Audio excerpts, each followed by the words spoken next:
Yo, what is up everybody? It's Peace High. Welcome to another video. So, I'm going to take you guys through the runick Bystial orcust deck that you saw the 5 matches from on the channel.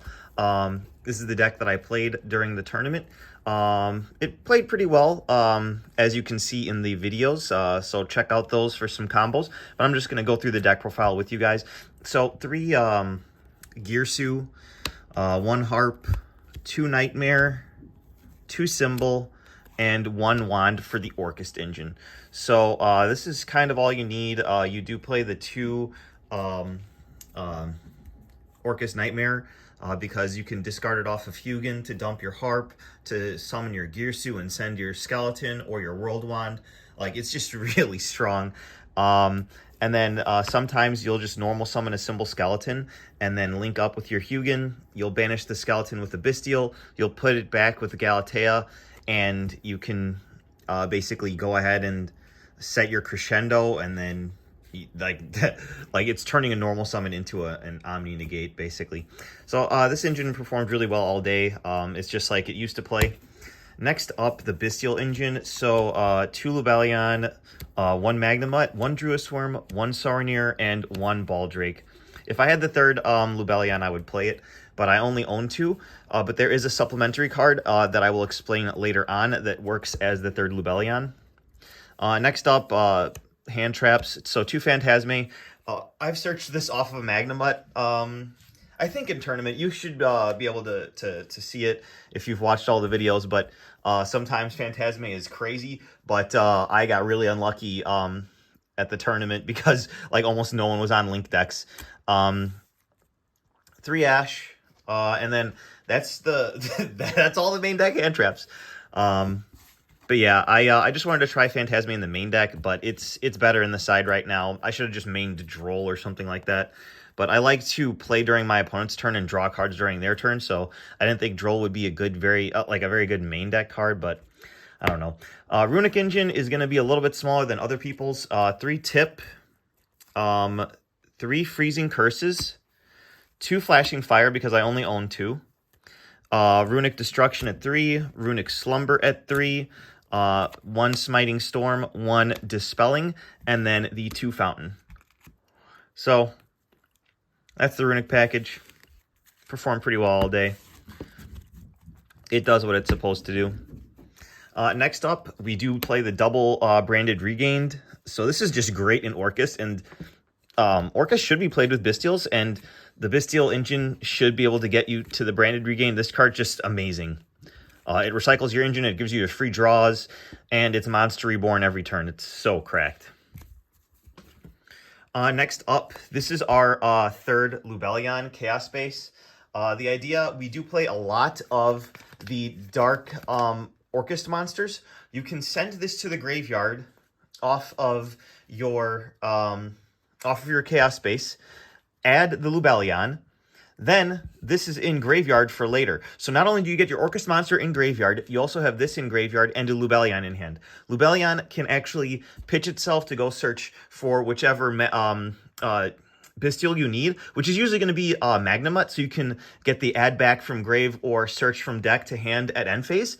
What you're going to do is once you link off with your Hugin, you're going to go ahead and banish your Hugin, which is a light monster that cannot be normal summoned or set. Then Chaos Space can put it back into your extra deck, and you get to draw a free card off of that. So, I mean, you might consider Chaos Space to be better than Lubellion in that scenario because it gets you more. It gives you the Orcust in the graveyard without having to go through a Hugin, and it lets you recycle your Hugin, and I mean, basically, it's the connection between the Bystial, the Orcust, and the Runick engines. So, yep, I really like Chaos Space, obviously, in this deck. The only search target is the 2 Lubellions. So next up, just a random Foolish Burial. I mean, this can start your combo by itself. You can Foolish the Harp, and then you can banish it to summon Gearsu, and then go full Orcust combo that way. So at the end of all of your opponent's interruptions, if you have the Foolish Burial, then you can just do whatever. Also, if you don't have access to your Lubellion, you can Foolish Burial a Soronir. The Soronir's effect can dump the Lubellion, and then you contribute off one of your other Bystials that you've hard drawn to give you access to the Lubellion to summon, which can bring up your regained, which is going to be really good for follow-up, and you already have the Soronir and the other Bystial that you used in Graveyard, so there's never going to be a time where you can't use its special summon effect from Grave to actually get more board presence, because obviously a lot of the times you're going to be skipping your battle phase because it's a runick variant, so having a lot of big 25 attack power bodies on field can really help you push when you do eventually get a battle phase, because you do need to close the game pretty fast. I played one of each. I found myself siding out these two a lot, going second. So the Orcust engine just turns into a draw engine that can also use Dingirsu and Long Girsu to send cards your opponent controls to the graveyard. But whenever I went first and I set up the crescendo, I felt a little bit safer. Luckily, I didn't get like lava golemed or anything, but that is a possibility. Your Galatea and whatever else can just get lava golemed, and then your crescendo's turned off. And you usually have the runick field spell, the fountain, instead of the babble. So your Orcust engine is not a quick effect to actually bring it back and turn on your crescendo. So that's just something to note. But adding the little cherry on top, the crescendo, at the end of the combo is really nice. So that is the main deck. I am going to tweak it and make some changes. I'm not 100% satisfied with that. I ended up going X2, and I was not... only one X2 made it in after the 5 rounds. That was Michael. His deck profile was on the channel. He was the Exo-Sister player that I lost to. But, yeah, going X2 after 5 rounds is not my best work, so I'm going to tweak the deck and then see if I can bring you an updated list. Next up, we got the 2 Hugin in the extra deck for the Runick engine, along with the Gary and the Sleipnir. I really like the Sleipnir. I don't think it came up too much, but essentially during your main phase or your opponent's battle phase, you can... It's your second SP. It's the second copy of SP.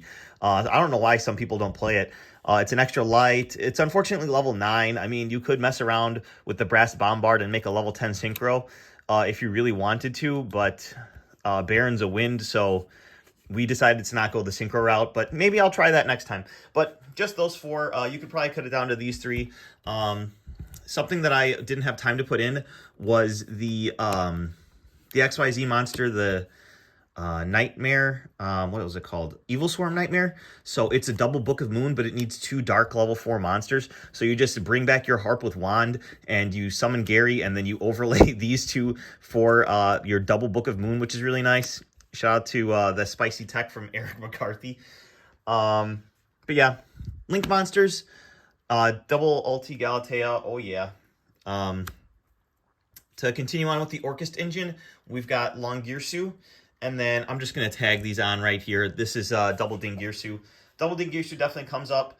Unfortunately, in my match against Kashtira round 4, they banished both of my dings. So that was unfortunate. Kashtira Unicorn is back at 3 people. All right, for the colon P engine, we've got IP Masquerena and SP Little Knight. So these cards are obviously crazy. Not much needs to be said about those. They go great in Orcust because they're dark. Link Haribo, just to utilize the Girsu's ability into a cleared board. Like if you turn off their board with your Forbidden Droplet or something like that, then that normal summon Girsu actually equals Zeus and full Orcust combo. I don't know if I need to explain that. I'm going to explain it anyway. So you normal summon Girsu. You make the tokens, or you send a Harp Horror to the graveyard. You make the tokens on both sides of the field. You make Link Karibo with your token. You link these 2 off into your Galatea. Then you're gonna overlay the Dingirsu on there, and you can either send something to the graveyard if you want or whatever. And because you still have a battle phase, you attack into something or over something, and then you overlay onto the next card in my extra deck, which is Zeus, and then you can send these to the graveyard to send the entire field to the graveyard, and then you still have Harp Horror to banish itself to special summon the Nightmare from your deck and link that off to make your Galatea and then continue your combo from there, which is really cool. And then that's not even including the runick engine, because you're able to put the Zeus in the main monster zone. You still have access to your runicks, and you have not yet locked yourself into dark if you haven't used the Harp Horror effect yet. But yeah, the last deck sees is the Typhon, and the 15th card is the Sky Striker Ace Azalea. This was remnants of my Sky Striker Orcust deck. I didn't take out the Azalea. I thought it was cute. It's another copy of SP, basically. You can link into it, and then on summon, it can pop anything. So it's not like Unicorn, where you have to discard a card and it shuffles into the deck. This just destroys something on summon, and if you have 3 or more spells in graveyard, it doesn't kill itself. But if you have less than that, which you usually do, it just kills itself and gets itself out of the extra monster zone. But yeah, I'm definitely going to cut that as long as I have the SP. But if I ever lose the SP, I'm borrowing these two from Emmanuel. So shout out to Emmanuel. If I ever don't have access to this, I'll probably put this. This is a nice budget option for the SP Little Knight. All right, and then finally, what I played for the side deck, shout out to the tokens. I use the Dragon Lord tokens because they're level 1 0/0s for your Girsu. And then shout outs to the side deck to Nibiru. So triple Nib. Yeah, you just want to tribute your opponent's field, which is really nice. Double Pinkertops back at 2. Being able to just slap this on the board, attack into something, and then send it away, quick effect to pop something. Like, it's so useful. I like it a lot. More than Fenrir, actually, for this variant at least. Next up, Denko Sekka. You're playing a runick build. You can just basically normal summon this to turn off your opponent's back row, unless they have a judgment or a warning or something like that. And then you can do your runick plays out the rest of their board. If you drew into your Harp or your Nightmare, or you have some way to get those to the graveyard, you can actually discard that off of Hugin and then go full Orcust combo without your normal summon, because you don't have to always normal summon to go into Orcust combo. So your Denko Sekka just gets to stay on the field. Unfortunately, you won't be able to set any of your cards off of your Galatea, so that the engine would just be useful for the Ding send, but then you can just leave Ding on your field, and it literally protects your field from destruction by card effects or battle. So if next turn they're trying to beat over your Denko Sekka, you leave your Ding Girsu on the field, and you could protect it twice. That's just amazing. 3 Droll. Hopefully your opponent is link summoning and you get your Phantasme out in the field, you draw into the Droll, and then their next search you get to Droll them, which is hilarious. The 1 Snatch Steal, just because it's back, I just wanted to try it. And then Forbidden Droplet. I like this better than Dark Ruler because it gets around Anti-Spell Fragrance, because people are actually still citing that. But this can at least negate the monsters, and you can still, try and play a little bit. And then, like, if you have your Girsu, this can turn off your opponent's monster negates, so you get to make a free Zeus and then just play from there. And then even through Anti-Spell, if you have this and Girsu, you can basically turn off everything once they activate Anti-Spell. Normal summon your Girsu, Zeus the board away, go full Orcust combo, and then you can try to play with your Runicks a little bit after that. Actually, you'd start playing your Runicks before you go full Orcust combo. So while the Harp Horror is still in the graveyard, you would end up doing your Runick shenanigans and then going full Orcust combo after that. So that was the deck profile. Hopefully you guys enjoyed the video. Subscribe for the next iteration.